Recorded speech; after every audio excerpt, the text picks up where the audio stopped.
Disgust झाले, लोक हैराण झाले, काय चाललंय. कारण महाराष्ट्राने असं चित्र अशा प्रकारच्या फाटाफुटीचं, फोडाफोडीचं आणि अशा प्रकारच्या ब्लॅकमेलिंग पॉलिटिक्सचं महाराष्ट्राने यशवंतराव चव्हाण पहिल्यांदा मुख्यमंत्री झाले तेव्हापासून आतापर्यंत कधी पाहिलेलं नव्हतं. लोकांचे तीव्र मतभेद असायचे, काँग्रेसच्या विरोधात असायचे, कडाडून विरोधात असायचे, परंतु अशा प्रकारची फोडाफोडी, पक्ष फुटले की नाही, पक्ष फुटले, काँग्रेस पक्षच 3 वेळा फुटला. त्यामुळे पक्ष फुटले नाही असं नाही, पक्ष फुटणं आणि पक्ष फोडणं याच्यात फरक आहे.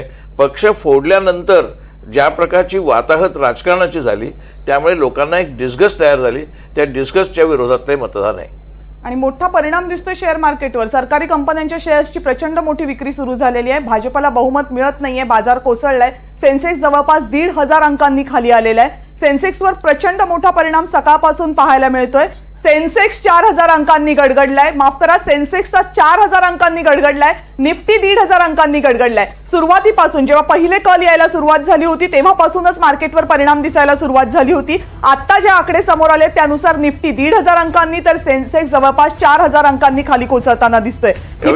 कविता एकच मिनिट, हे एक्झिट पोलच्या चर्चेच्या वेळी मी तुला सांगितलं होतं की आज तुमच्या एक्झिट पोलमुळे स्टॉक मार्केट एकदम उसळी वगैरे खात आहे, परवा आपण 4 तारखेला भेटू, त्यावेळी तेव्हा लक्षात येईल स्टॉक मार्केट कोसळेल, कारण ते आकडे कसे खोटे आणि फुगवलेले होते लोकांना कळेल. आणि स्टॉक मार्केटचे आकडे सध्या तरी तसेच ते मी सांगितलं होतं तसंच झालंय. उदय निरगुडकर सर.